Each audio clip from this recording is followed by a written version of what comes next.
Good evening అండి. నిన్న ఉదయం early morning 3 o'clock Bandlaguda police స్టేషన్కి నూరీనగర్ నుంచి షేక్ ఇర్ఫాన్ అనేటువంటి ఒక వ్యక్తి వచ్చి ఒక ఫిర్యాదు ఇవ్వడం జరిగింది.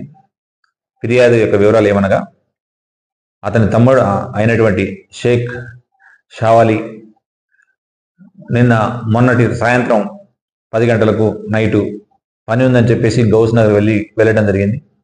తిరిగి అతను నైట్ అయినా ఇంతకు రాకపోగా ఇతను అతని యొక్క బ్రదర్ యొక్క ఫోన్ కాల్ చేసినా ఇంతకు కాల్ లిఫ్ట్ చేయకపోగా చివరికి 2:30 గంటల ప్రాంతంలో ఉదయం ఎర్లీ మార్నింగ్ ఫోన్ లిఫ్ట్ చేసి అప్పుడు వేరే వ్యక్తి అట్నుంచి మాట్లాడి, మీ తమ్ముడిని షావరిని మేము కిడ్నాప్ చేసినాము, అతన్ని రిలీజ్ చేయాలంటే మీరు 2000 రూపీస్ మాకు ఆన్లైన్ పేమెంట్ చేయాలి అని చెప్పేసి చెప్పడం జరిగింది. మళ్ళీ తర్వాత కాల్ చేస్తే సమాధానం ఇవ్వలేదు.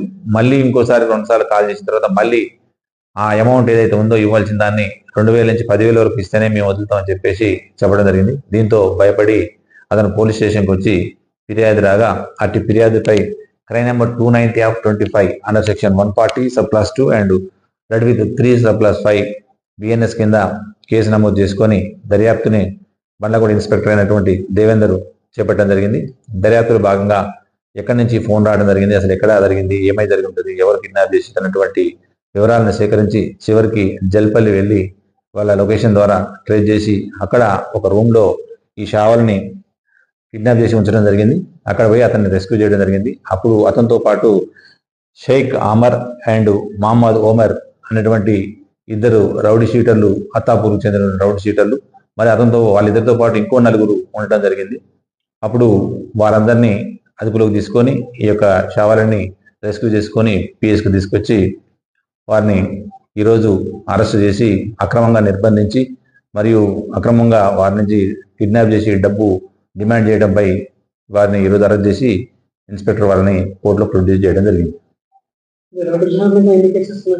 అంతకుముందు వాళ్ళపైన దాదాపు ఒక 6-7 కేసులు ఉన్నట్టు జరిగింది. వాళ్ళకి ఇద్దరికి కూడా షేక్ అమీర్ అండ్ మహమ్మద్ ఓమర్ ఇద్దరి పైన కూడా మన అత్తాపూర్ పోలీస్ స్టేషన్లో రౌడీ షీటర్ మెయింటైన్ చేయడం జరుగుతుంది.